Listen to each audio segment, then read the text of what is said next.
Making headlines for this week of June 19th. Checkmate. Has Greece just made the move that may expose and collapse global house of cards? Answering the call. More politicians demonstrate their service to the people, speaking out on global fraud and corruption. Papal put down. 180-page encyclical letter serves to slap global leaders while being a call to action for global Catholics. And bold power claims. Alternative energy company claims Hydrino technology has potential to be like the sun. With news around, upon, within, and beyond our planet, the program making disclosure official. This is Cosmic Vision News. Here is Jeffrey West. Greetings and blessings to all. It seems that Greece is once again taking the pole position of the newscast this week, with several things taking place. Within the Western countries, and perhaps particularly those who have a high degree of attachment to the older, now collapsing financial paradigm, the tension is probably going through the roof at this time. For months, Greece and the EU have been dancing around the issue of a debt default to the Western cabal-controlled structures linked to the EU and indirectly to the US. Before we get to the developments of the last day or so, we start with a few related developments earlier in the week. On last week's newscast, Ambrose Evans Pritchard reported in his article that 5 key players in the radical left Syriza movement, meeting in Athens on June the 4th, took an ice-cold, calculated, and carefully considered decision not to pay the IMF. They knew exactly what they were doing. The IMF's Christine Lagarde was caught badly off guard. Staff officials in Washington were stunned. On one level, the bundling of €1.6 billion of payments due to the IMF in June is just a technical shuffle, albeit invoking a procedure last used by Zambia for different reasons in the 1980s. In reality, it was a warning shot and a dangerous escalation for all parties. Greece is pushing the IMF to a point where, if a default is announced, then it is the IMF that will have to explain to 188 members why it lost its members' money so carelessly.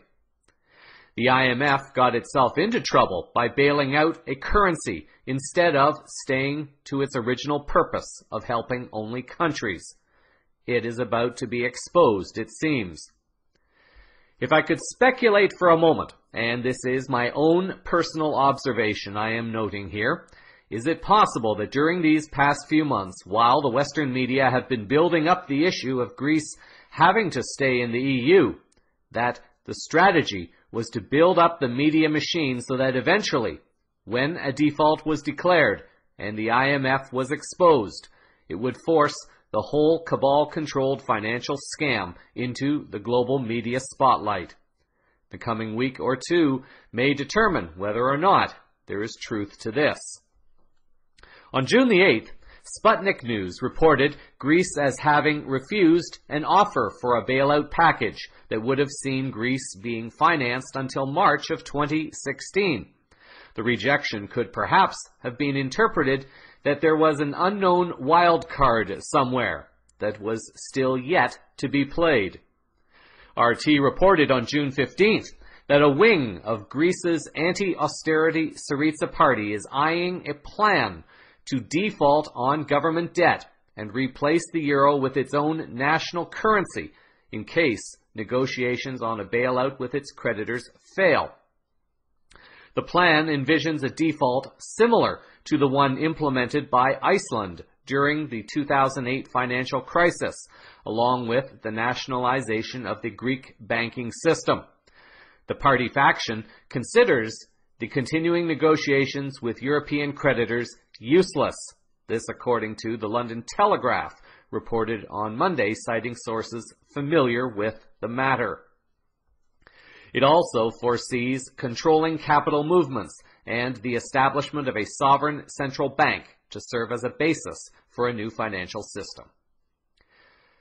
This sovereign central bank would, if my understanding is correct, be exactly the kind of bank that the Central Bank of Canada was up to 1974, providing interest-free loans to the government before it was hijacked by the global banking cabal and put under international control and influence.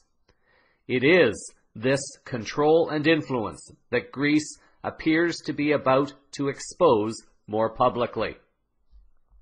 The article adds that the initiative was put forward by 30 MPs from Syriza's left platform, but some members of other factions, and even some MPs from the right-wing Independent Greeks Party, which is also represented in the government, have also supported the idea. This goes well beyond the left platform. We are talking serious numbers, said one Syriza MP involved in the draft.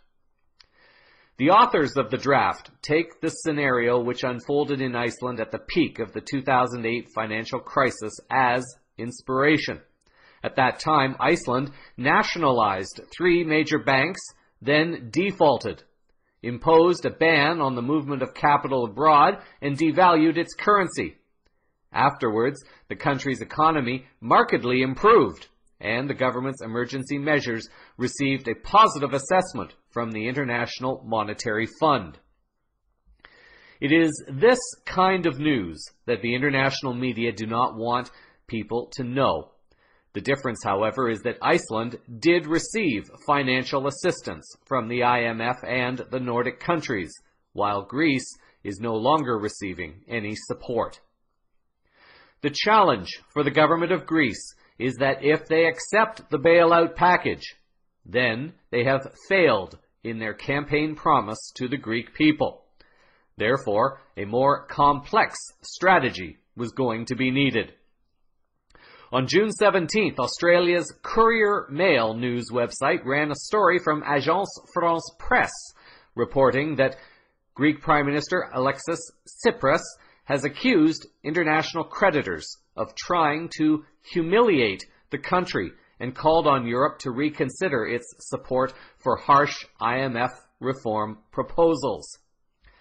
The fixation on cuts is most likely part of a political plan to humiliate an entire people that has suffered in the past 5 years through no fault of its own, Mr. Tsipras told MPs of his radical Syriza party. The time has come for the IMF's proposals to be judged in public by Europe, the PM said, adding that the global lender bore criminal responsibility for austerity measures that plunged the country into a 6-year recession. The outburst by Mr. Tsipras, coming as Greece faced pressure to tone down the rhetoric and help reach a deal with its creditors that will avert default at the end of the month, is a characteristic of the acrimonious and unpredictable talks that have dragged on for 5 months. Also, on the 17th, Sean Walker of the London Guardian reported Tsipras as planning to travel to Russia to meet with Vladimir Putin. On June 18th, RT reported that more than €800 million was withdrawn on Wednesday from Greek banks, as fear mounted over a possible default, according to Greek media.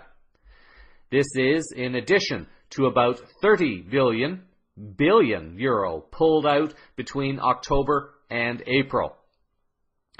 The Event Chronicle website reported on the 18th that Tsipras had been spotted in Russia, and this was sure to cause some alarm in various Western circles. This now sets the stage for what appears to be a very planned, very strategic, and very stunning public revelation that is surely to reverberate through the geoeconomic sphere like greased lightning and set a precedent for other countries to follow. Also on June 18th, the BBC reported that a committee convened by the Greek Parliament several months ago has claimed much of the country's debt of €320 billion is illegally contracted and should not be paid. After an official parliamentary investigation, Speaker Zoe Konstantopoulou spoke to the BBC. The preliminary conclusions of the Debt Truth Committee underline that what has been forced onto Greece as a debt obligation is illegal, illegitimate, odious, and unsustainable. This means that Greece does not have to pay the so-called debt. This means that creditors violated grossly human rights obligations and international obligations stemming from human rights conventions and the European treaties. This also means that the processes through which the debt was accumulated were unconstitutional and illegal. This means that the Greek people do not have to pay a debt that is not their own. The committee has still a lot of work to do. It has a lot of analysis to proceed with, but the main conclusion, which is that 9 out of 10 euros given to Greece through the memoranda and the loan agreements never served the Greek people, never served the public interest. They were directly given back to creditors. And this means that this whole memorandum system, this whole memoranda regime was conceived not as a bailout program for Greece, but as a bailout solution for its creditors and for the major private banks in Germany, in France, but also in Greece. It was clear to the IMF that it could not enter into a loan agreement with Greece because the Greek debt was not viable. It was clear that there could not be a bailout solution without restructuring a haircut of the Greek debt. However, it was revealed that representatives of the German government and the French government, those same governments whose banks were holding Greek bonds, came into secret discussions in hotels with IMF officials in order to secure that no haircut, no debt restructuring would go further.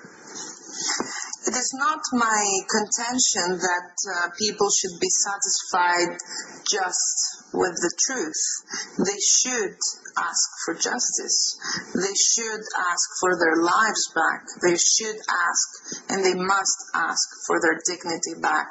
And it's also up to the people's representatives to ensure that human dignity and human lives and human rights are not jeopardized any further through procedures of debt repayment which are clearly unconstitutional, illegal, in violation of international law and international human rights law, and blatantly extortionate. CVN first reported the idea of the Greek debt as being odious back on April 17th. On that newscast, Tyler Durden, writing for Zero Hedge, wrote that in international law, odious debt is a legal theory which holds that the national debt incurred by a regime for purposes that do not serve the best interests of the nation should not be enforceable. Such debts are thus considered by this doctrine to be personal debts of the regime that incurred them, and not the debts of the state. In some respects, the concept is analogous to the invalidity of contracts signed under coercion. CVN referred to a book written by Jason Manolopoulos on that newscast, a book entitled Greece's Odious Debt. On his website promoting his book, Manolopoulos had written that given the decade-long encouragement of borrowing by unelected European Union commissioners and their refusal to impose sanctions for breaching the deficit and debt limits of the Maastricht Treaty, Could the future populations of the EU begin to challenge whether they should pay the colossal bill that the older generation has accumulated? The rush to monetary union and the failure to consult and hold referendums may come back to haunt the EU leaders. These are extreme scenarios, but the point is that the extreme nature of the current crisis is still not being fully communicated by political leaders to their electorates due to the psychological nature of its creation. New narratives are being told, such as, "We will return to growth swiftly," or "Your sacrifices will not be in vain." In the final analysis, behavioral economics is neither a trendy concept nor a fad. It is all there is, because behavior also determines economic outcomes. Understanding this requires a conceptual leap for our political and institutional leaders, and they do not have much time in which to make it. It appears that this time is now here. On June 19th, Isabel Fraser and Peter Spence, writing for the London Telegraph, reported German Chancellor Angela Merkel as having shot down a €10 billion lifeline for Greece, which should not come as a surprise, as Germany is already making moves towards the East and also maintaining and enhancing closer ties with Russia. Refusing this deal only moves Greece in the same direction. The Awakened Wire news website reported on the 19th the extent to which the IMF was prepared to go to brainwash the Greek people. The article writes that in what can only be described as shocking testimony, Greece's former representative to the IMF, Panagiotis Roumeliotis, in front of the Special Parliamentary Committee on the Greek Debt, said that several Greek journalists were trained in Washington in order to support the positions of the IMF and the European Commission in the Greek media. Roumeliotis testified that the IMF trained Greek journalists so that Greek journalists can promote the positions of the IMF and the European Commission in the Greek media. According to Roumeliotis, the seminars and training classes took place in Washington as well as various sessions in Greece. With this public declaration now made about debt being odious, a curtain may now be coming up to expose the wizard behind the scenes, manipulating and controlling the fiat currency loaning scams, and possibly much more. It would seem that a default is now imminent, since Greece has declared the debt odious, and the IMF will not receive any such payments.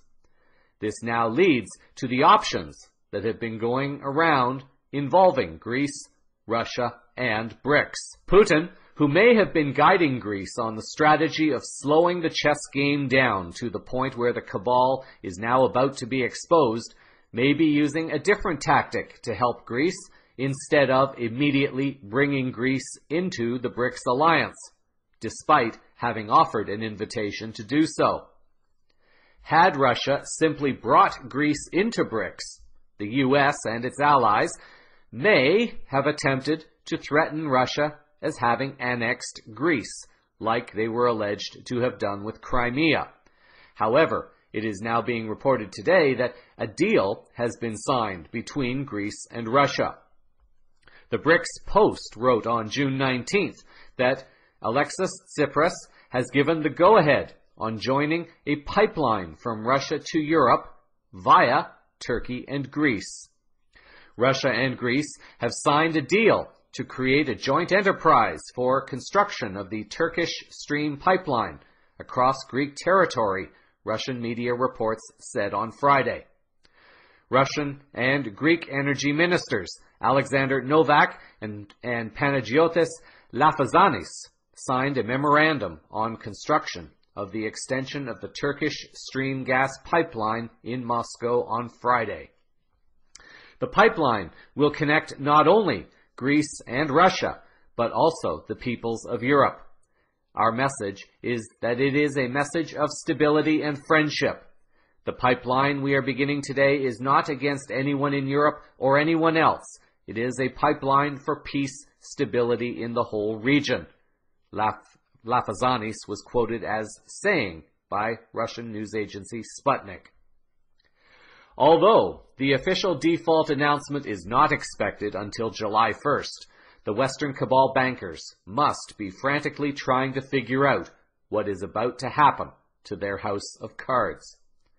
Although Greece warns of a painful, possible exit from the euro, the silver lining is that it will very likely be a short-term pain, such as that experienced by Iceland, while that country made its own transition away from the cabal-controlled banking institutions. Earlier in the month, the BBC spoke to former European Commission President José Manuel Barroso, and he had begun to set the stage for a possible Greek exit, saying on June 10th that there was a possibility Greece would leave the euro, but he believed that this would not happen and trusted there would be common sense and wisdom on the side of the Greek government and some spirit of accommodation from the other countries. In other words, he was hinting that Greece would fall back into line with the cabal agenda. However, failing that, Barroso said that the euro is credible, strong, and stable, and would survive Greece leaving the single currency.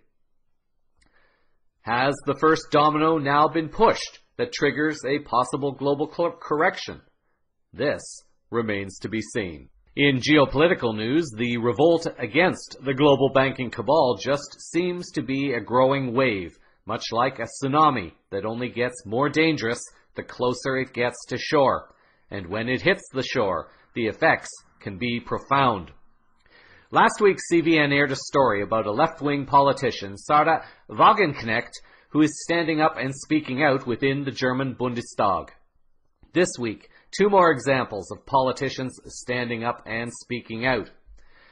This week, related to the events unfolding in Greece, a Belgian politician, Raoul Hebedou, has risen in his national parliament to condemn the European Troika and its banking scams and declared solidarity with Greece and its people.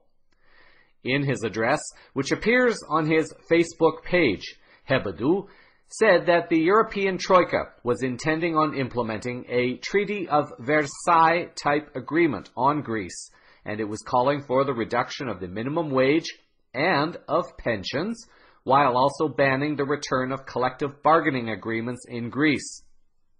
He states that there have been admissions that the Troika has failed during the last 8 years, while accusing the Belgian finance minister of blaming Greece, while the Greek government was given no flexibility, despite doing everything the Troika was asking of them up to that point. In the other story, we go now to Spain, where Euronews reported last Saturday, on June 13th, the results of municipal elections in that country. The results of this election follow the regional elections last month, also reported on CVN. In the cities, the citizens and the left wing appear to be growing in a huge way. According to the article, left-wing former judge Manuela Carmena is the new mayor of Madrid, ending 24 years of center-right rule. "We are servants of the people of Madrid," said Carmena. "We are here because they have chosen us to represent them. We cannot forget it. We are at their service. Therefore, I would insist and remember that we want to listen as well as govern." Pablo Iglesias, the leader of the anti-austerity, anti-corruption Podemos party, was there to witness the event. He can claim much of the credit for the changes taking place across the country. The victory for the left-wing Citizens Alliance in the Spanish capital is the fallout from the dismal ruling right-wing Partido Popular results in the local and regional elections last month. Similar citizen-driven left-wing alliances are now also in power in Barcelona and Valencia. What amounts to a political revolution in Spain can be traced back to the Indignados protests against austerity measures introduced by the PP Prime Minister Mariano Rajoy in 2011. With the national elections coming up in November, the article correctly asserts that Rajoy now has some serious thinking to do before those parliamentary elections.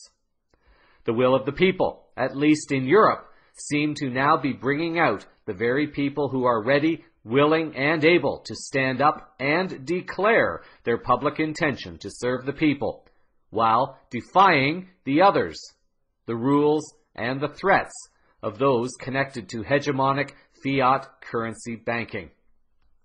We continue to hold and anchor the energies that more people like these will continue to stand up and receive all the protection they need in their service, and that the will of the people will continue to peacefully and lawfully push for the release of their enslavement from criminal banking and legal structures. Over to Turkey now, and Euronews is reporting on election results that have shaken the political foundations in that country. In this particular election, I am unclear at this time as to exactly what this election will mean for the future direction of Turkey, although reports from Euronews suggest that the results point to a movement away from having closer ties with the EU. This might suggest that the voters are paying closer attention to the revelations coming out about the EU and its fraudulent banking tactics, perhaps based on what is happening in Greece and other countries.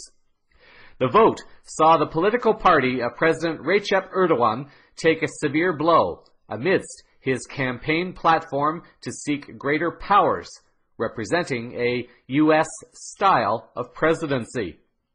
His AK party was stripped of its majority rule after 13 years of single-party governance. Euronews reported on June the 8th that the vote was seen by many as a referendum on whether to give Erdogan more presidential powers, but with just under 41% of the vote, down from 49% in 2011, the result was a major blow.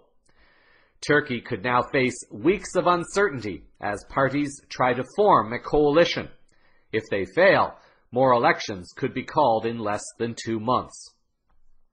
In what seems to be good news at this point is the surprise success of the HDP party, which is a pro-Kurdish party, and this is the first time the party has passed the 10% threshold to enter parliament. The HDP party appears to have had success in broadening its appeal to left-leaning voters, a movement that seems to be going across Europe at this time. Euronews offers a little bit more on this development. The 80 seats the People's Democratic Party, or HDP, picked up in Turkey's parliamentary elections marks a huge victory.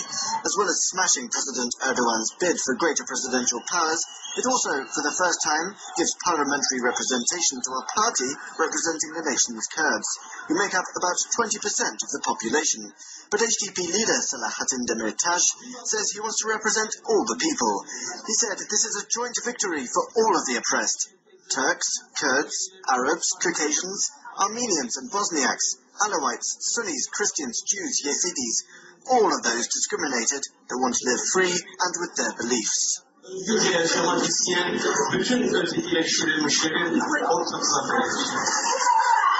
HDP was established in 2012 and is the continuation of several Kurdish parties, which have now joined with leftist groups, minorities, Gezi Park groups and arch-rivals of the president. What might this mean for the future of Turkish relations with the EU? Euronews reported in another article that Turkey's move towards closer ties with the EU has all but ground to a halt under Erdogan's leadership. The article notes EU concern over Erdogan's increasingly authoritarian style of leadership. Euronews spoke to a former EU ambassador to Turkey, Mark Pirini, who ironically is now working for a known cabal-controlled international think tank, Carnegie Europe. In true form, Pirini's comments were directed to preserving the message of the West and of NATO. Purini was quoted as saying that, "I think it's important to say here that these elections do not change two fundamentals. Turkey is economically anchored in Europe in terms of trade, investment, and technology. Secondly, in terms of security, Turkey is anchored to the West and to NATO. That is a reality that will not change anytime soon and must be taken into account." Whether that actually remains to be true, based on how quickly Western rhetoric seems to be falling apart all across Europe, remains to be seen. In other financial news, a story that broke last week but was not reported on CVN involved the sudden resignation of not one, but two CEOs tied to Germany's Deutsche Bank. It is interesting to note how the mainstream media positioned the announcement relative to the alternative news. Euronews reported the announcement as follows. The co-chiefs of Deutsche Bank had to step down. 19JUN and JUN15 had been under pressure from investors after a series of problems hit the bank.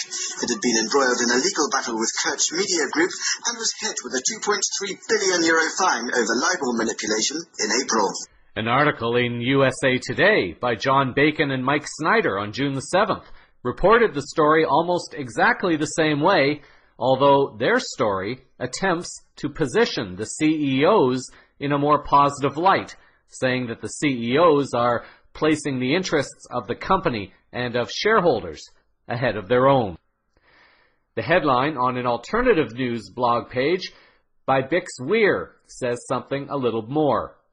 Alert, both CEOs of the world's largest derivative holder suddenly resign. According to this article, with $75 trillion in derivatives imploding in Europe, even before the Greek derivatives go bad, it is just a matter of time now before everything goes with it. This took place while global leaders were in Germany attending the G7 summit.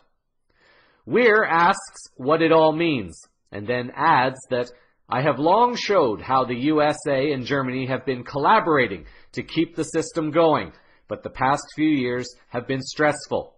Remember the Oval Office interview by Brian Williams a few years back, and I analyzed right before Germany asked for their physical gold back from the US Fed.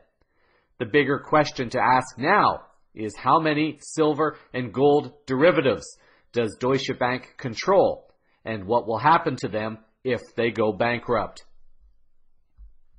Another alternative financial news site, goldcore.com, ran the following headline for its story.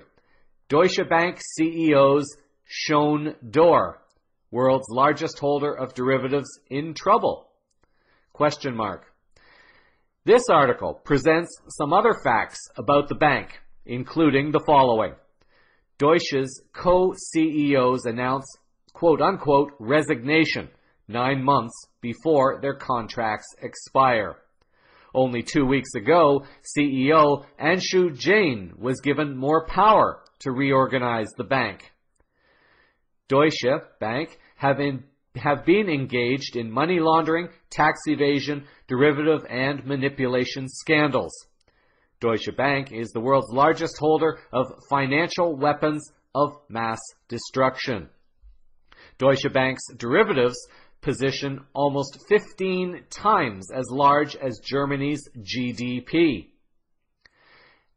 The announcement of the resignations follows Greece's failure to pay IMF, at that time on Friday a week ago, and growing financial risk. There was some surprise to this announcement because the article noted that the announcement followed what Deutsche Bank described as an extraordinary meeting over the weekend. It is particularly surprising given that Jain had just been granted extra powers at the bank only 2 weeks ago to reorganize the scandal-plagued lender. The article puts the events into this perspective, writing that Deutsche Bank's derivatives position is truly enormous. It was recently estimated to be around $54 trillion. Germany's GDP, the fourth largest in the world, was a mere 3.64 trillion in 2015. Were Deutsche Bank caught offside in its derivatives position, there is not a government or institution on earth that could bail it out and could lead to contagion in the German financial system and indeed in the global financial system. The contagion from such an event would be devastating. It is for this reason that Warren Buffett described derivatives as weapons or financial weapons of mass destruction. It is unnerving that the shock resignation should follow an extraordinary meeting over a weekend, following the failure of Greece to meet its scheduled payment for the IMF.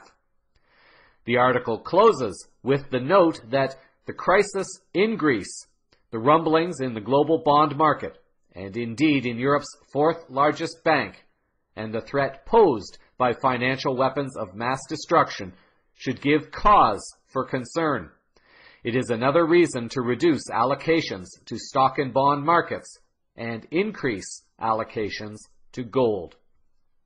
As a reminder, if there are CVN listeners who are beginning to consider taking steps to increase their holdings in gold and are not sure where to start, there is a link in the CVN show summary to inquire about purchasing gold. Things appear to be getting extremely interesting, and in this case, interesting will either be positive or negative, depending upon the perspective you are choosing to have at this time about global change and the shifting human and planetary consciousness. In general news, two quick stories to address this week. We start first with the less important story, but one that serves a purpose in highlighting exactly how the Western media has been brainwashing people of the Western countries and perhaps North America in particular. An RT article reported on June the 9th that U.S. journalist Mark Dice has asked the people of San Diego to sign President Barack Obama's plan to nuke Russia to maintain America's superiority. Numerous people, not getting the joke, eagerly signed the petition. Now forget the issue that Russia is being targeted for nuclear attack for a moment. The people did not even contemplate the consequences of what nuclear war would bring to the planet in general. Said one signer, "I have been American all my life," says the man who is signing the petition. "Let's hope he doesn't disappoint me," he added, apparently referring to Obama. 3 days later, on the 12th, RT conducted its own poll in response. The RT article on the 12th reported that while a majority of Americans, asked by a U.S. journalist to support Obama's plan to nuke Russia and signed a fake petition to do so, RT conducted its own poll on the streets of Moscow. Most people said no to striking America. Calling the plan crazy, Russians refused to leave their signatures under a fake petition to send missiles to America. According to this second article, people were shocked, commenting, "Oh my God, are you kidding?" And this doesn't solve the problem. They can do lots of things, but it doesn't mean we have to hit them with rockets and kill innocent people, one woman told RT. Assuming that there is truth and integrity behind both fake polls, it highlights the degree to which the mainstream U.S. people in particular, and perhaps the North American population in general, meaning Canada, have been conditioned to fear based on media fear-mongering. It also highlights the work that is necessary to continue the shift in North American way of consciousness away from a warmongering response and mentality. In the other item, Pope Francis has stirred the global pot once again, this time calling for an ethical and economic revolution to prevent catastrophic climate change and growing inequality. KVIA.com reported on June 18th the letter issued by Francis. Included in that letter was an appeal, part of which reads as follows: My appeal is for an urgent challenge to protect our common home, includes a concern to bring the whole human family together to seek a sustainable and integral development, for we know that things can change. Young people demand change.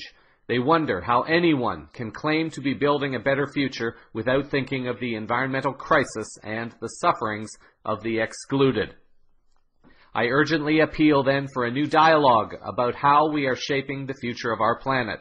We need a conversation which includes everyone, since the environmental challenge we are undergoing and its human roots concern and affect us all.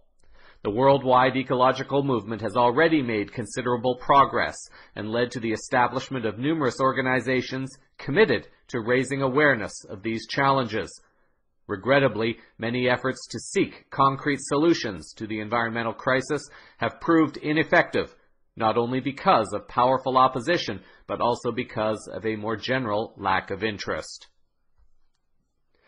Stephanie Kirchgeisner, in a London Guardian article on June 18th, reported that Pope Francis has called on the world's rich nations to begin paying their grave social debt to the poor and take concrete steps on climate change, saying failure to do so represents an undeniable risk to a common home that is beginning to resemble a pile of filth. The Pope's 180-page encyclical on the environment, released on Thursday, is, at its core, a moral call for action on phasing out the use of fossil fuels. But it is also a document infused with an activist anger and concern for the poor, casting blame on the indifference of the powerful in the face of certain evidence that humanity is at risk following 200 years of misuse of resources. The encyclical, which can now be considered the Church's official position on the environment, includes practical guidance. Pope Francis rejects simple solutions to climate change, such as cap-and-trade systems, which he says give rise to harmful speculation. Suzanne Goldberg, in another Guardian article, reported also on the 18th that leaders of the Catholic Church in America took their marching orders from the Pope's encyclical on Thursday, fanning out to Congress and the White House to push for action on climate change. The high-level meetings offered a first glimpse of a vast and highly organized effort by the leadership of America's nearly 80 million Catholics to turn the Pope's moral call for action into reality. It is our marching orders for advocacy, Joseph Kurtz, the president of the U.S. Conference of Catholic Bishops and the Archbishop of Louisville, said. It really brings about a new urgency for us. Perhaps to no surprise, the Republican Party in the U.S. has responded with anger towards the letter. Goldberg, in a separate article on the 13th of June, wrote that the prospect that the Pope, from his perch at the pinnacle of the Catholic Church, will exhort humanity to act on climate change as a moral imperative is a direct threat to a core belief of U.S. conservatives, and conservatives, anxious to hang on to their flock, are lashing out. Long-shot presidential candidate Rick Santorum, himself a Catholic, was reportedly quoted as saying that the Church has gotten it wrong a few times on science, and I think we probably are better off leaving science to the scientists and focusing on what we're good at, which is theology and morality. So it appears that a division may be forming within the ranks of elitist Catholics and the mainstream general Catholic population. And perhaps the letter issued by Francis was meant to do exactly that. Expose those within the faith who are truly campaigning to live by their faith or who are merely using their faith as a cover for their activities that have been less than honorable for humanity and our planet.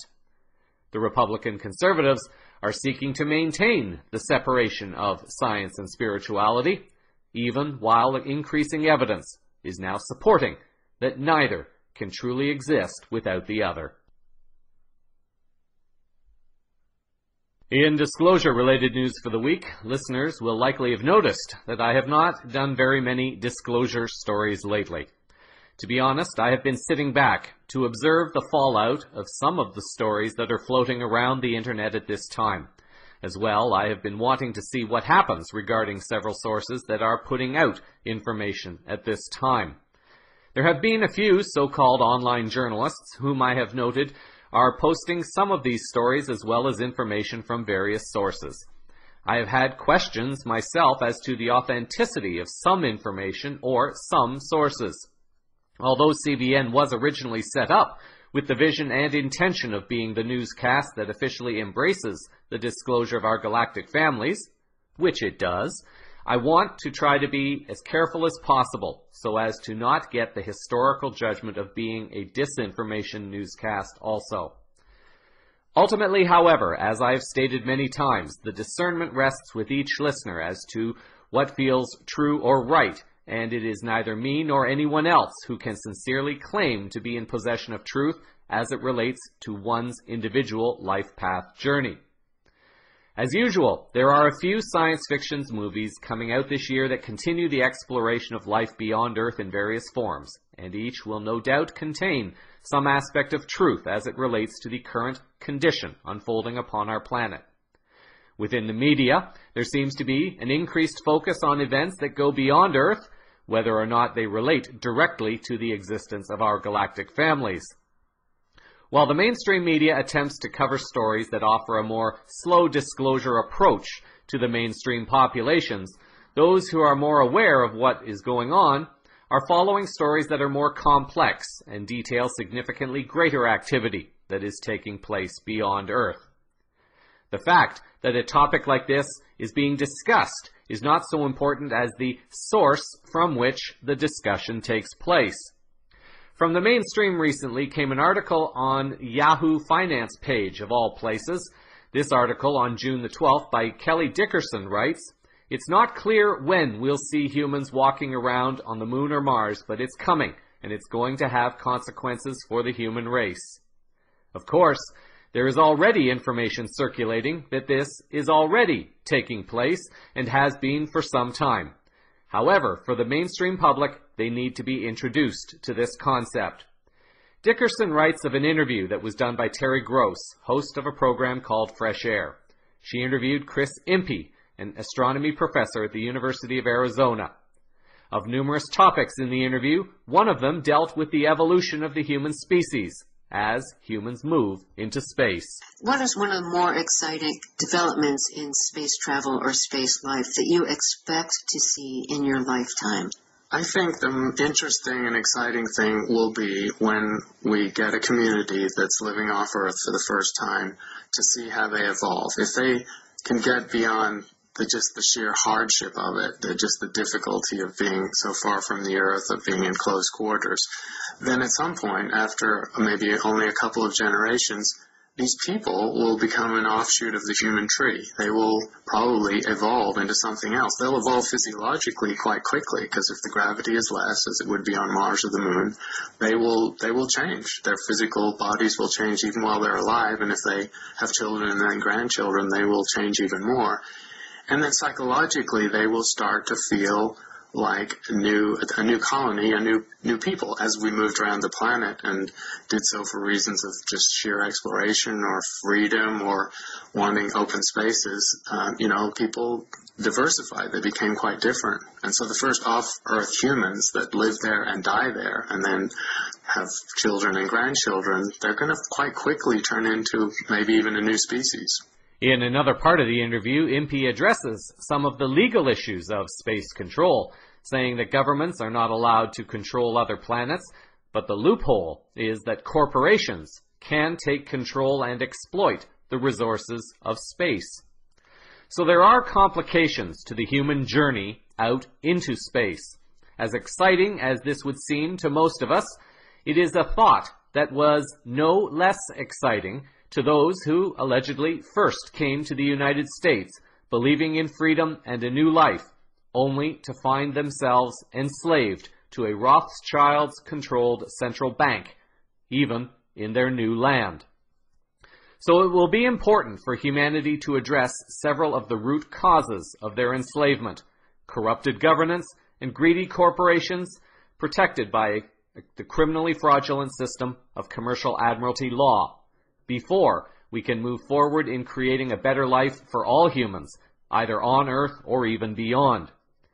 If one were to envision the goal of introducing all of humanity to our galactic families without the world going into chaos and disorder, a question could be asked: what is the most immediate first thing that must happen before that could happen? Perhaps it might be, for example, that humans must first accept that there is life beyond Earth. If we ask the same question again, what is the most immediate first thing that must happen before humans can accept this? It might be, for example, that humans need to define their understanding and awareness of exactly what constitutes life. Most humans need to grasp that the awareness of life does not exist only in humanoid form. What is the most immediate first step that must happen for humans to accept that?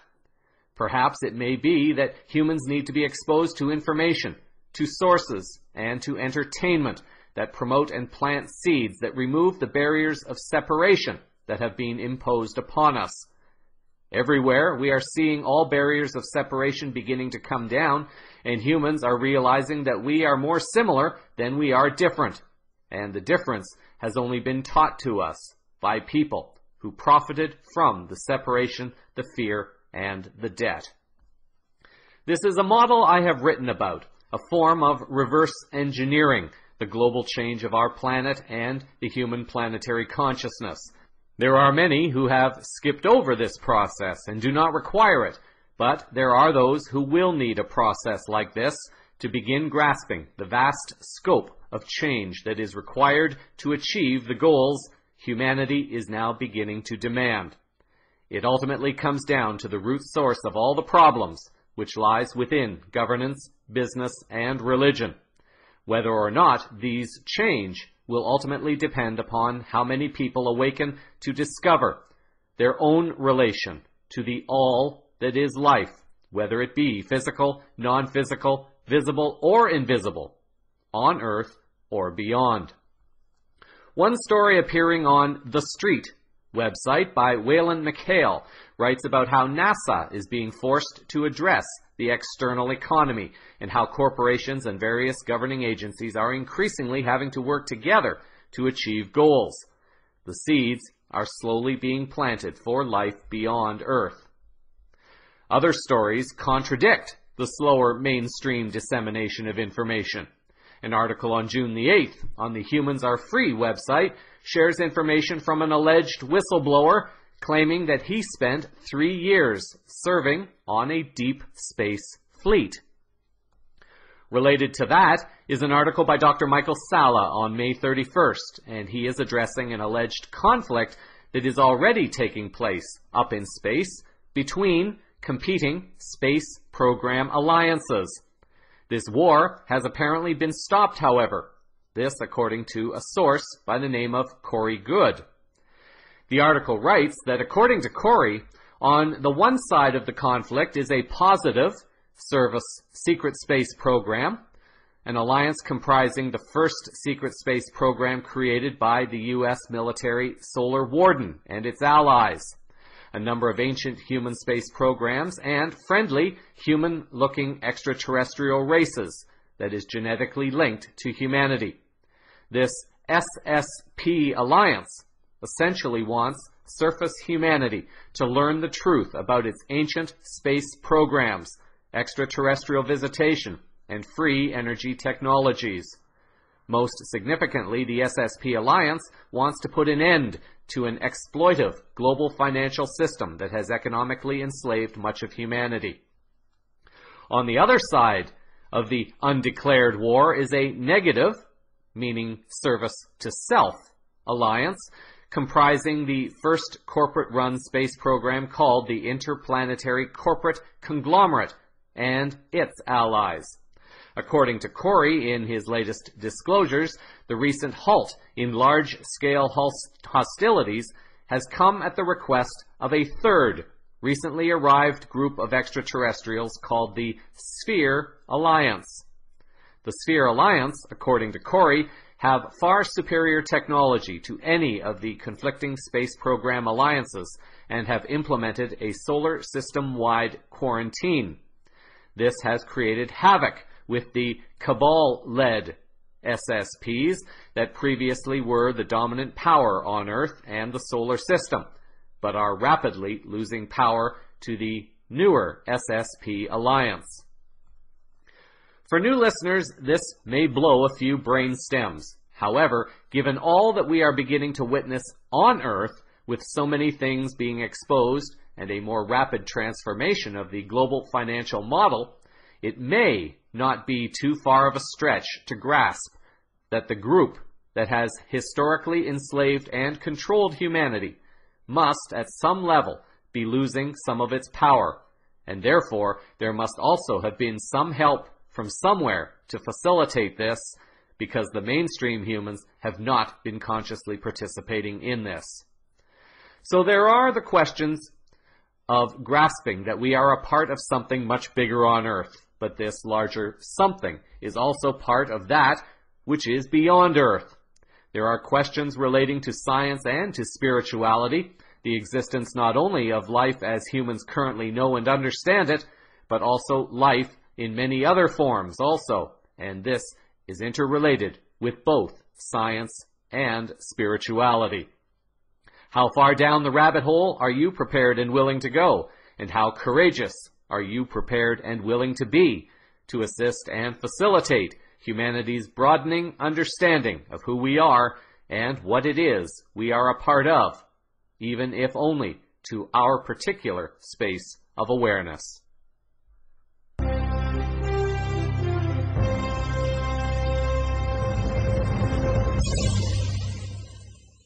Over to tech news now, and we start by looking at one possible greenhouse of the future. Awakened people around the world are becoming increasingly aware of how the global food supply is being controlled, contaminated, and manipulated by multinational biotech corporations like Monsanto and Syngenta and others, through chemtrails and also through weather modification and drought conditions. One part of the global solution involves each community taking responsibility for all of its own needs, this be it from power generation to the food and water supply. Of course, this also means dealing with a few of the other dominoes in the chain, such as the political and business interference that is likely to take place within most communities. This story, however, focuses on one possible solution. Carol Ann Wright, in an article on the Wake Up World website on April 25th, writes that during a certification course at Earthship Academy, a seed was planted in the mind of Francis Gendron for a different kind of greenhouse. Combining the principles of Earthships, aquaponics, and passive solar greenhouses, Gendron, along with his friends Christian Desilets and Kurt Close, designed and built a radically different food-growing system. This system takes into account both warmer and colder climates. The article writes that largely utilizing easy-to-find recycled materials, the team set out to build a greenhouse that would grow organic produce in any climate, while also providing a space for people to connect with nature and relax in warmth during the frigid winter months. Their main focus was to create a microclimate for producing an abundance of food with minimal energy usage and low construction cost. The location and position of the greenhouse is also critical, especially in northern climates. The article notes that in the northern hemisphere, the clear polycarbonate front side faces southward to make the most of the sunlight. Situating the greenhouse in this way also puts into service the insulated roof. During the winter months, the roof reflects light towards the plants, whereas in summertime, it helps to protect the crops from extreme temperatures. What's more, the greenhouse utilizes a passive rainwater collection system. Gutters in the roof funnel rain into the collection barrels within the greenhouse. Not only does this provide water for the plants, but also increases thermal mass, further regulating the temperature. Back in 2013, CVN reported on another type of greenhouse, one that was built underground for year-round gardening, and this also has the potential to eliminate contamination from chemtrails that may be in the sky. A video of the greenhouse of the future is included in the first article, and the link to the underground greenhouse will be in the show summary. Setting up and maintaining one's own greenhouse, biosphere, or vertical tower gardening project becomes easier when there are energy sources available to complete the task, while consuming less and less of one's private resources, or in the case of a community, the local financial revenues. Another company appears to be on the scene with at least 2 alternative energy sources that could help to further erode human dependence on coal, oil, gas, and the companies that control those industries. A company called Blacklight Power is claiming to offer 2 such sources of energy that are commercially competitive and non-polluting. The source is claimed to be a more stable form of hydrogen called a hydrino. According to their website, Blacklight's non-polluting, power-producing sun cell catalytically converts H2O-based solid fuel directly into brilliant light-emitting plasma power, an essentially fully ionized gaseous physical state of the fuel comprising essentially positive ions and free electrons. The sun cell plasma is the same temperature as the sun, emitting the same solar spectrum of light, but at extraordinary power equivalent to 50,000 times the sun's intensity at the Earth's surface. The website also claims that the sun cell plasma-producing cell, invented to harness this fundamentally new primary energy source as electrical output, uses a catalyst to cause hydrogen atoms of water molecules to transition to the lower energy hydrino states by allowing their electrons to fall to smaller radii around the nucleus. This results in a release of energy that is in between chemical and nuclear energies and a non-polluting product. The energy release of H2O fuel can be acquired even from the humidity in the air and is 100 times that of an equivalent amount of high-octane gasoline. The system is apparently modular in design and scalable, meaning that units can be added as needed. This particular cell, the sun cell, is said to be less than 1 cubic foot in volume, or 0.03 cubic meters, and can power up to 10,000 homes on roughly 10 million watts of electricity. That's a pretty bold claim. This first fuel cell was a solid fuel catalyst-induced hydrino transition cell.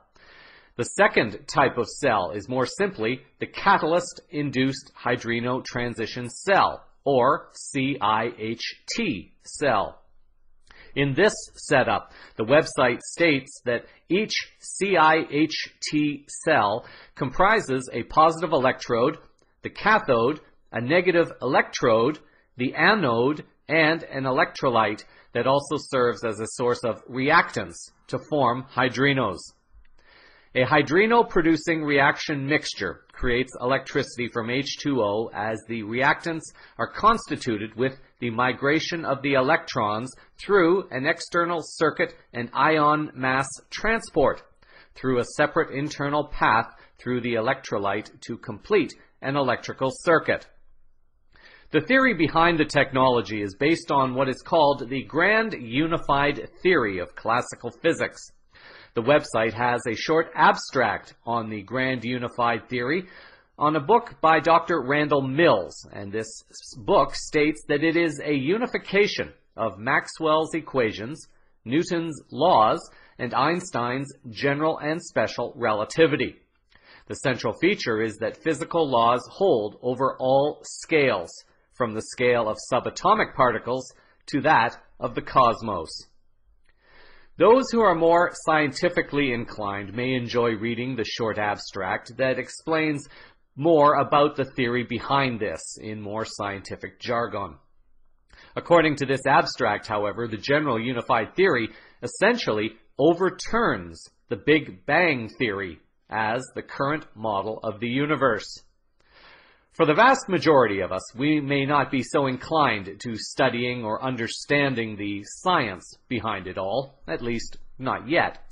Many are more interested in the fact that it is a new source of energy and that it has the potential to help them and humanity sooner rather than later. At this time, the technology seems very promising, and all the links will be provided in the show summary for review and discernment. Finally, in health news for the week, we start first by looking at one possible health solution for people who are experiencing discomfort or pain in their spines, joints, and necks. An article appearing on the Healthy Food Team website last January offers a recipe allegedly coming from a military doctor that claims will keep bones working without any problems. According to the article, the instructions are to purchase 150 grams of edible gelatin, enough for a 1-month treatment. The instructions say that in the evening, pour 5 grams of gelatin, or roughly 2 flat teaspoons, into a 1/4 cup of refrigerated cold water. Stir the mixture and let it stand outside the refrigerator overnight. The gelatin will swell and turn into a jelly. In the morning, drink the mixture on an empty stomach. And the instructions say that you can add juice, honey, or whatever to the mixture to suit your own personal taste.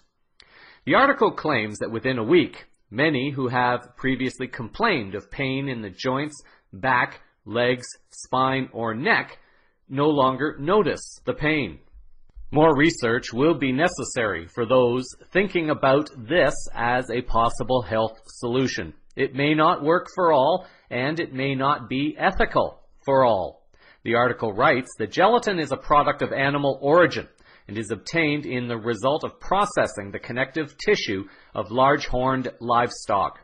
It consists of the tendons, bones, and cartilage, collagen that is actually in the purest form, according to the article. It has a positive effect on the state of internal fibers and small vessels. It has 2 amino acids, proline and hydrocyproline, which have a positive impact on the recovery of connective tissue.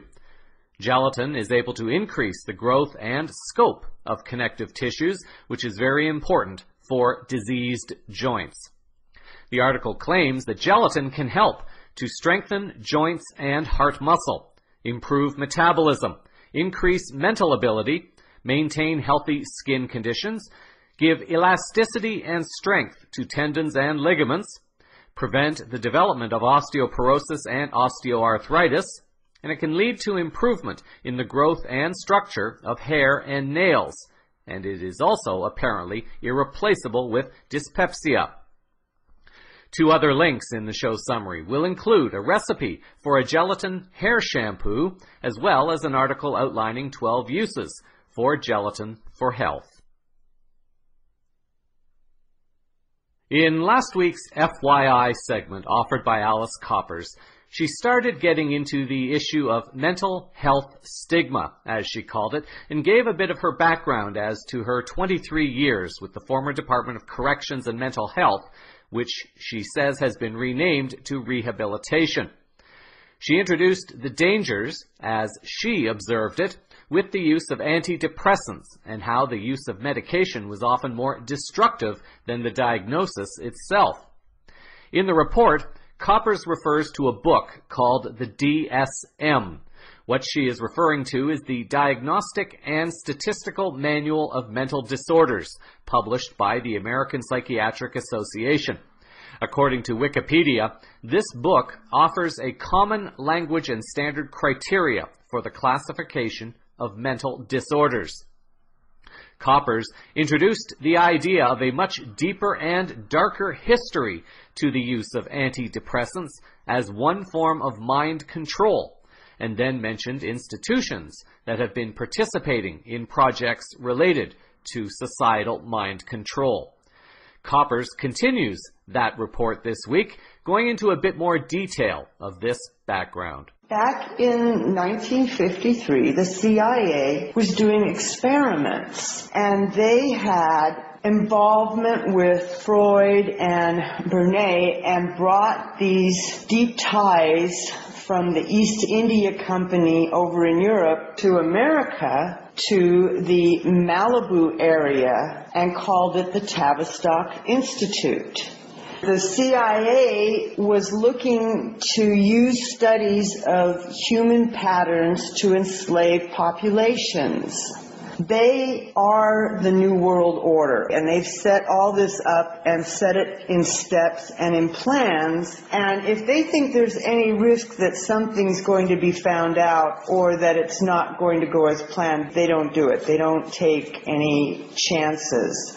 What happened was they came over here because there was a draft in 1965 in America for Vietnam War, and everybody 18 and over had to go to war. The top military brass and the top individuals of institutions across America all had teenagers that were 18 and 19 years old, and they were concerned, and so they used this institute to send their sons and daughters to become the next chaos in America. And they invented the rock and roll and hippies of the 1960s at the Tavistock Institute in Malibu, California. Some of the attendees there were individuals such as Jim Morrison, the son of Admiral Morrison, who perpetuated the Gulf of Tonkin invasion. Also Jackson Brown, Patty Hearst. I believe David Crosby, Manson family were sons of military brass and daughters of big officials in our government. And they created this music and drug industry along with other disruptions in society. I've attached a reference below. It's Pinecone Utopia on YouTube and The World Beyond Belief, April of 2015, if you want to look at the whole video about all of these names that I've mentioned, because this is not my information, this is theirs. Anyway, this was based out of Mulholland Drive, but they use psychology and the science of psychology to do this. And there's a lot of videos of the military in 1953 that I've attached that I would like you to please look at. However, I warn you, do not let children or young people look at this. These are very disturbing videos. I cannot believe our government did these things to people. It is really embarrassing and humiliating to see what they did to the lives of these individuals. Also, there was a committee of 300 that is today part of that Tavistock Institute. The committee that is in control in America uses firearms. So they say that if wars ended, this committee wouldn't have funding, and this would all end, or this would put a dent in their plans. Ed Bernays was the man who invented the Stanford-Binet intelligence test, which we still use today. His mom was Freud's sister. So if that tells you how this movie goes, it really tells you that all these people were related, all these people had ties to higher ups in government, and it was all to assist the CIA and the FBI to begin to use mind control and find society's breaking point. The Tavistock Institute invented the Red Scare and the Bolshevik Revolution. These people become the leaders of the world countries via coups run by the CIA. The Tavistock Institute invented social control via technology, and back then the idea for TV. Okay, so thinking 1953, that was technology, and they were going to start societal control via technology using TV. The hero generation and military warship was totally invented by television. Pearl Harbor was a false flag, and I don't mean that it didn't happen. A false flag is a different thing. It means they're using it for another reason than it's really been intended for. It's created by the Tavistock Institute. First fear, and then people will accept anything.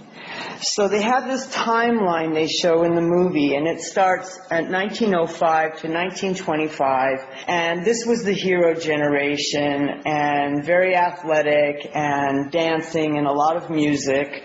1985 to 2001, those children that were born in those years are also called the hero generation. The 1925 to 1943 was the prophet generation. They were more laid back, very poor athletic, and more religious. Then there was 1943 to 1963, the boomer generation.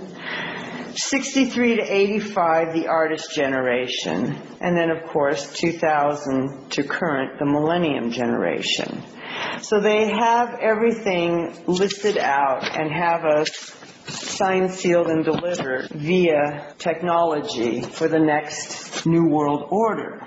Evidently, this Tavistock Institute also involves people that are in MIT, Stanford, the British Psych Society, the Harvard Psychology, I'm not sure if it's Society or International Society, the Rand Institute. So East India Company, when it came over here to America, started a lot of these via the think tanks that were already going on in Europe at the time.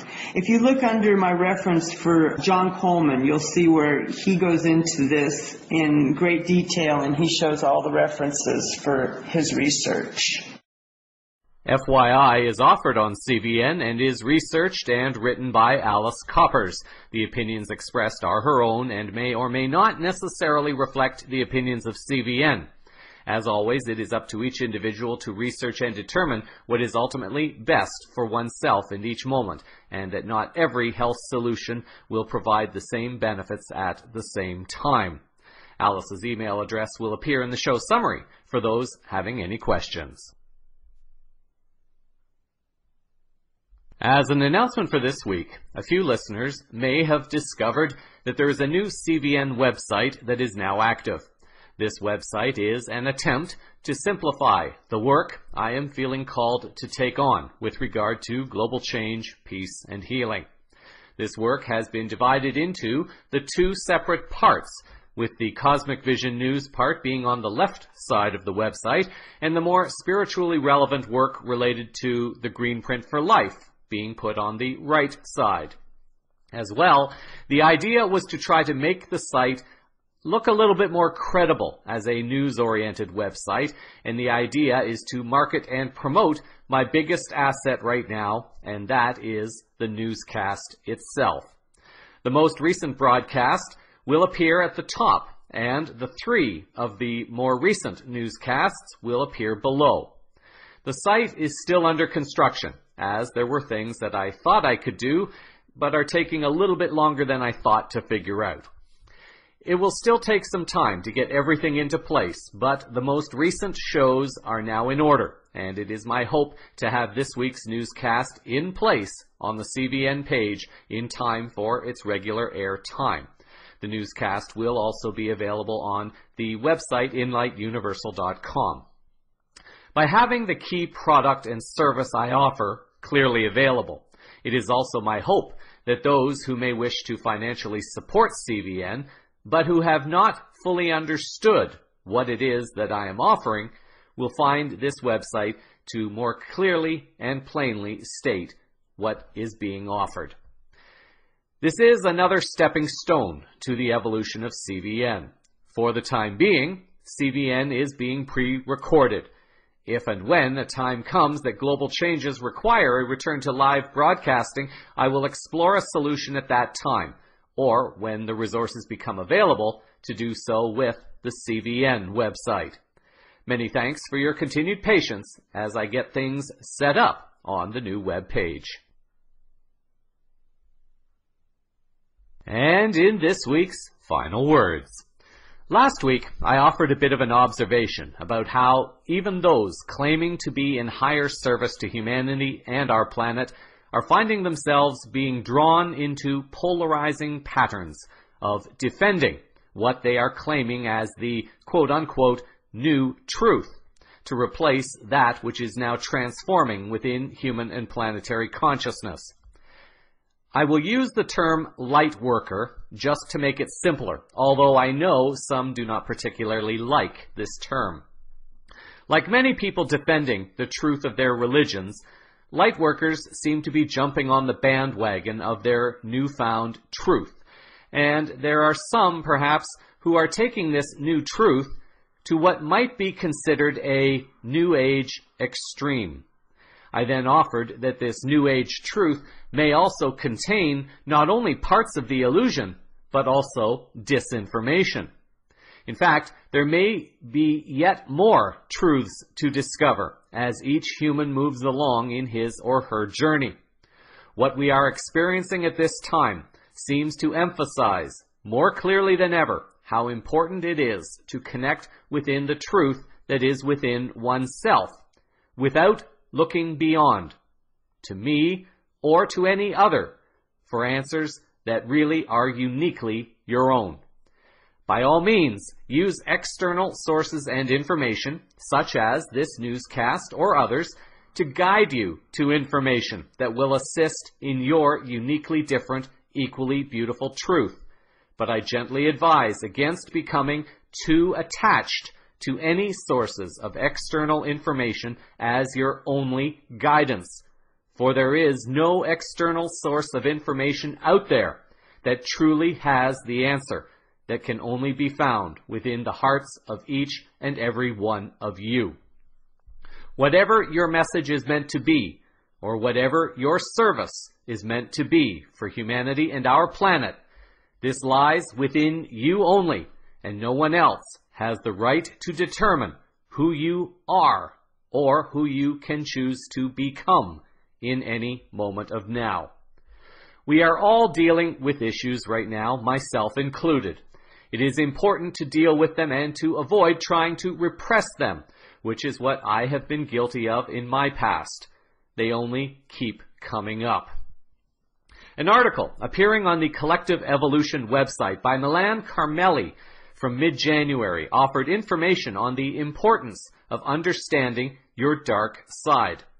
The article writes that, in truth, much effort goes into repressing and hiding it from ourselves and others. It's our dark side, the parts we are ashamed and afraid to show. But through denial, we fail to see that in the obscurity of darkness also lay our strengths.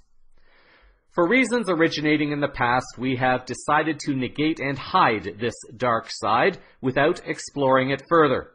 And so, in return, it keeps us distant from truly expressing ourselves. The article continues, in many ways, hiding our shadow can be considered the highest form of betrayal.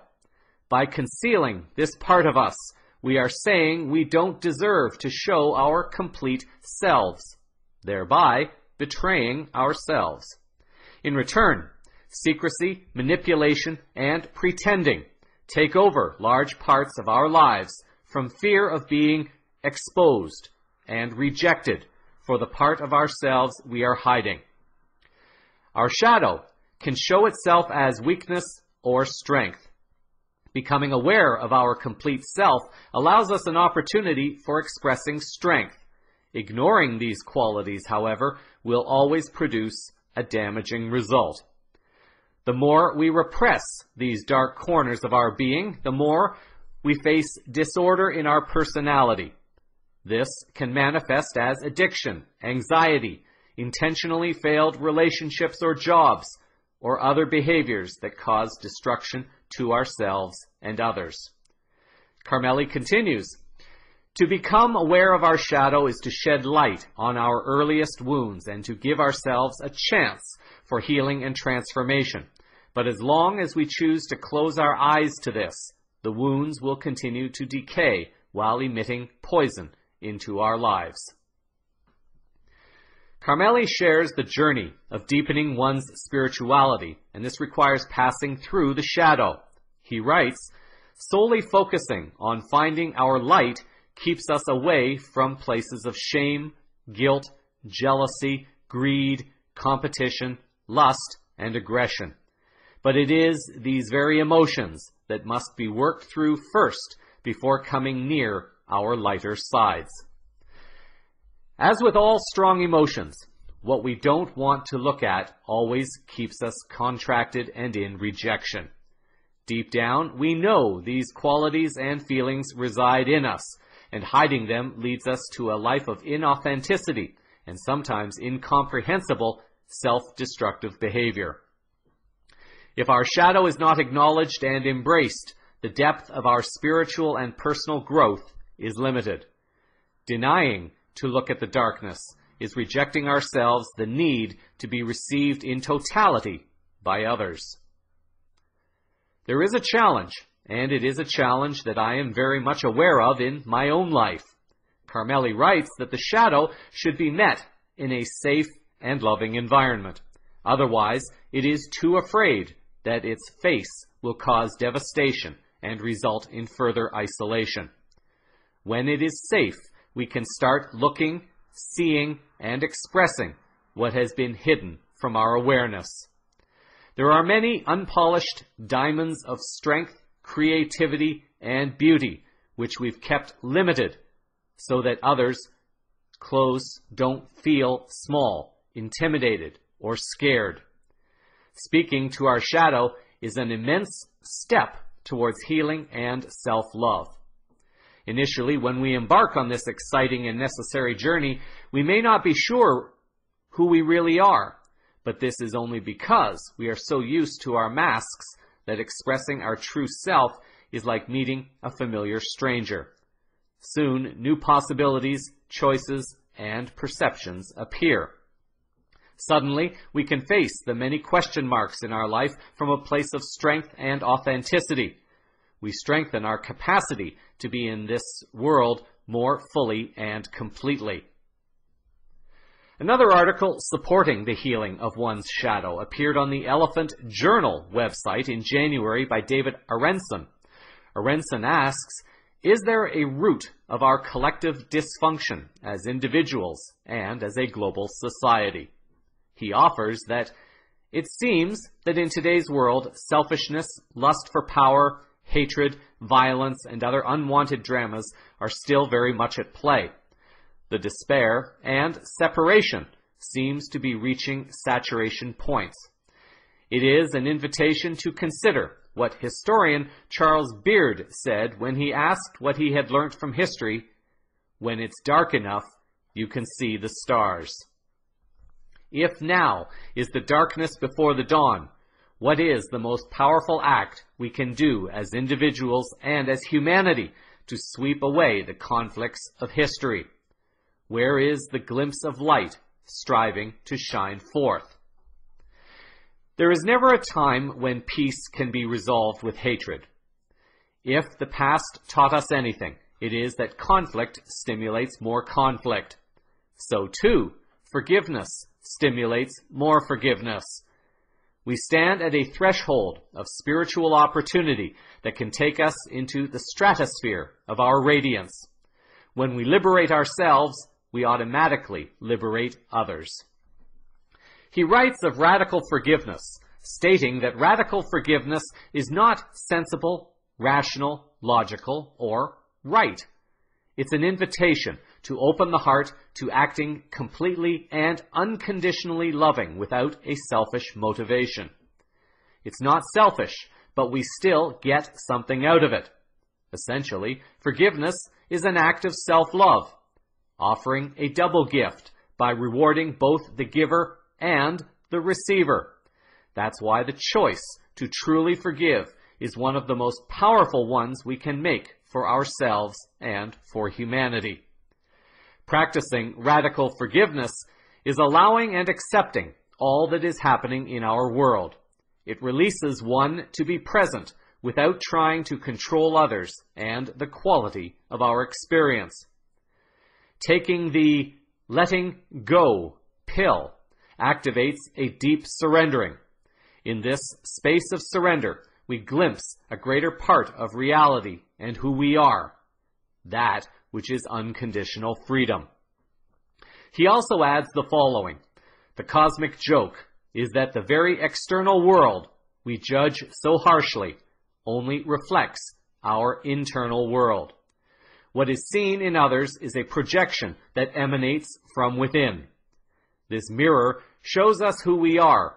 It reveals exactly what is happening inside. There is no escaping from the self. One always suffers the consequences of what is occurring in one's internal world. One who is able to accept and forgive oneself is also able to accept and forgive others. One example is the following. A Yahoo News story by Esther Crane on June the 3rd writes about Hadley and Gentry Eddings, who chose to forgive the man implicated in the deaths of their 2 sons in a traffic accident. The article added that from a spiritual or secular standpoint, grief experts say that forgiveness, the conscious act of releasing anger and vengeance towards someone who hurt you, is crucial when it comes to processing loss. There are different aspects of darkness that appear within us. That was merely one example. Hiding our true potential because of fears or darkness in our past is another. A pleasant Hallmark movie entitled The Music in Me, starring musical artist Debbie Gibson, touched me inside this past week about denying who we are. Links to all articles, the homepage for Radical Forgiveness, and also the Hallmark movie, as long as it remains active, will appear in the show summary for the final words. Create a fantastic week until our next Moment of Now. So that is a sample of the unfolding higher consciousness news around the world this week. Cosmic Vision News is a part of the Enlight Universal group of programs. Links to stories used in this broadcast are published in the show summary on the blog at cosmicvisionnews.com, on CVN's Facebook and Scene pages, CVN's YouTube channel, and also on Twitter, Google+, and LinkedIn. Thank you for sharing your time with me. I'm Jeffrey West, asking you to consider that we may have to stop passively participating and accepting that things are just the way they are, and instead approach the future with the idea that we will not allow our current conditions to continue. Until our next Moment of Now, stay grounded in love. Hold the vision of light and peace in your hearts, then keep your eyes to the skies. Disclosure is unfolding all around you. Namaste.